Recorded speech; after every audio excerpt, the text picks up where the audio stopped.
afternoon and welcome to Bramble Moon Homestead.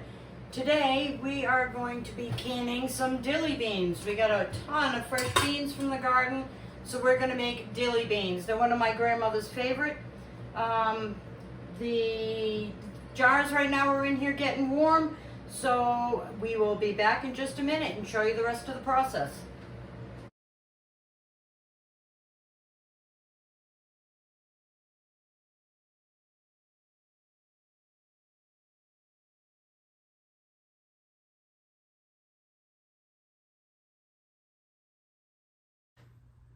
Hi, this is Sue from Bramble Moon Homestead.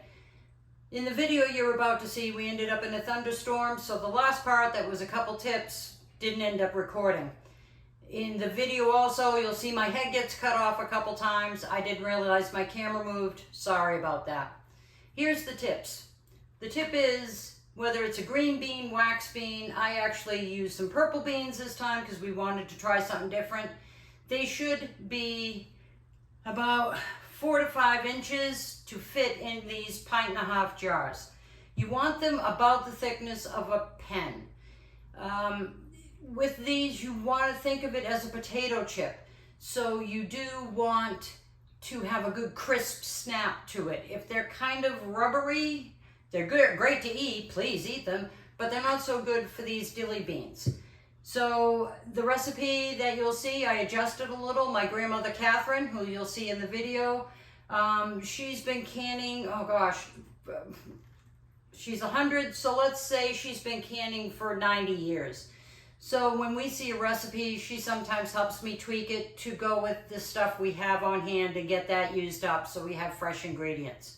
So please enjoy the video and enjoy your dilly beans. Have a great day. Okay, so we're getting ready to make the beans. As you can see in here, maybe through all this steam, we've got 1.5 pint size jars that are getting all warmed up so we can hot pack the beans. In this pot is 5 cups of water and 5 cups of vinegar.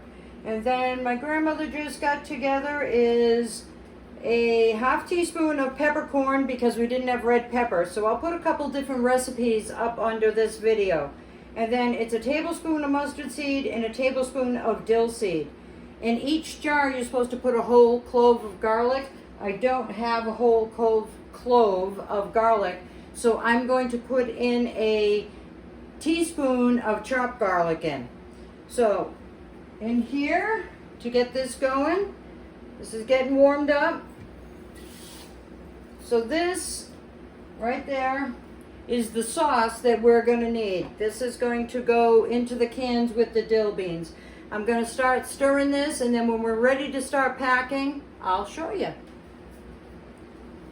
If you can see me or not, because I'm kind of videoing it a little different. So now in these jars, you start packing, the hot jars, is start packing your beans. Woohoo! They are hot. So in these taller jars, what's nice is, if you've got longer beans, they fit in just fine.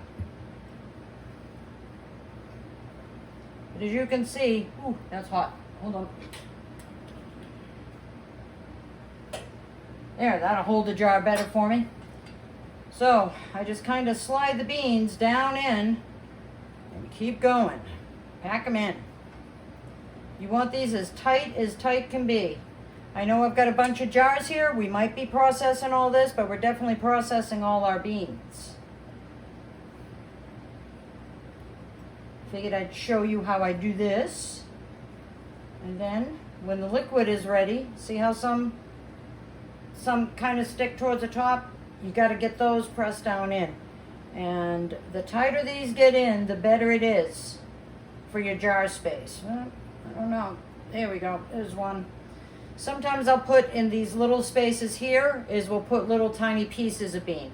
But that's basically kind of how you want them packed. Okay, the water's up to temperature in our our steamer. So, and everything is ready as far as the liquid. That's good and hot. We got our jars packed and the crushed garlic on top. So now it's to start ladling these and getting them in. It took 2 pounds to make this. So that's 1, 2, 3, 4, 4 1.5 pints, I believe is what they call this size. I'm not positive. I can look it up for you and put it in. I just thought I had the right case, but I didn't when I was putting away. So you just ladle the sauce that we made, put that on there, a lid, and away we go. So I'm gonna get this off.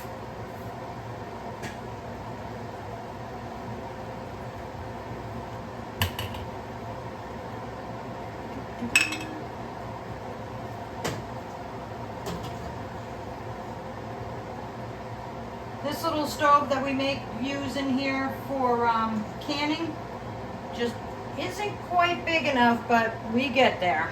Oh, I forgot my top.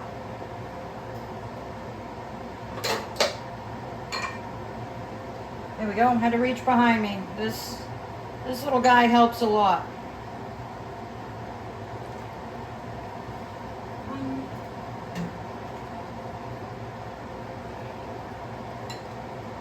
Fill it right up to about an 1/8 inch. They'll say 1/4. I do a little more. It just depends on how it all sits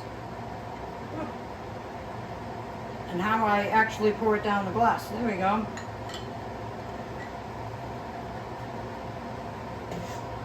Any extra, I call it sauce, but any of the extra canning dill that I'm gonna have, I put it in a jar.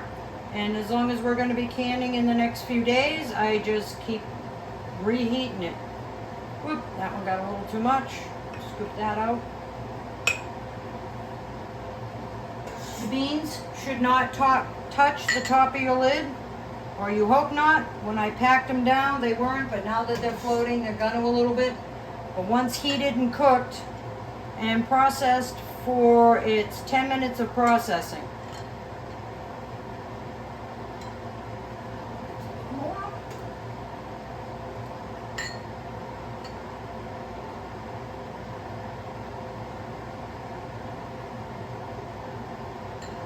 go, last one. So all I do is put the extra liquid usually into a quart mason jar that's been cleaned and done, and I just let it cool on the counter and then put it in the refrigerator. And then as long as I'm canning in the next couple days, we'll reuse it again then.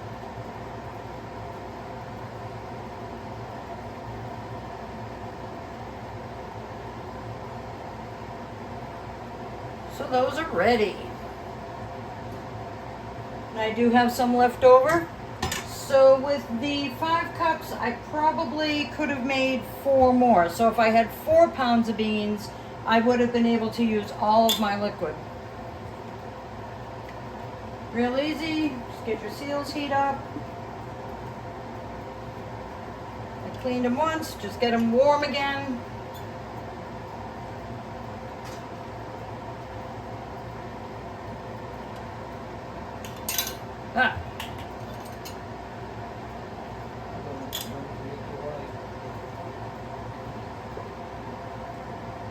My grandmother's over there going, "You forgot to wipe."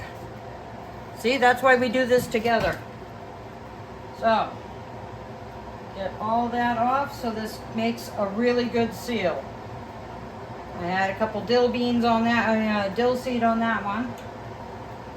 This doesn't contain sugar, so it's not going to have a stickiness to it, but even like that little bit of dill that was under there, if it is on the rim, it won't give me a decent seal, and I definitely want good seals. So we can be eating some dilly bean pickles. Everybody does this a little different way. I don't believe there's one particular wrong way to right way, as long as you have a good solid seal, and when you're done, this seal goes down and makes that depression, you've got a good jar of beans, or anything for that matter. It all just depends on how you were taught to can. my grandmother Catherine, who's in the background, she's 100 years old. She's going to be 101 this year.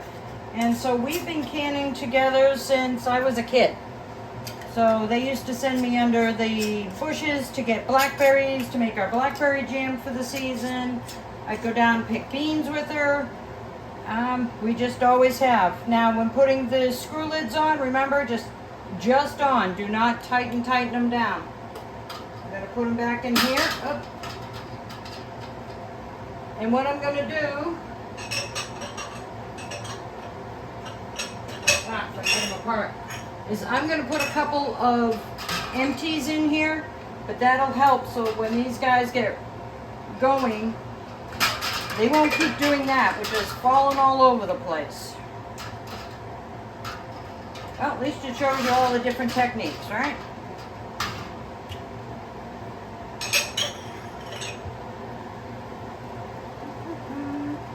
What do I got? One. There. Stand. Using these grates, some people like them, sometimes I do it, sometimes I don't. It all depends on. Sometimes they'll knock your jars all over the place. So, I just put some extras in to kind of hold the rest of my jars up. I know that one fell over. I'm trying to get this last one that I care about up, which is the bean jars. Okay, down in the water it goes for processing. Lid on. On the top of this, I'm already almost up to my green, so I just process it for 10 minutes and then pull them out and let them cool.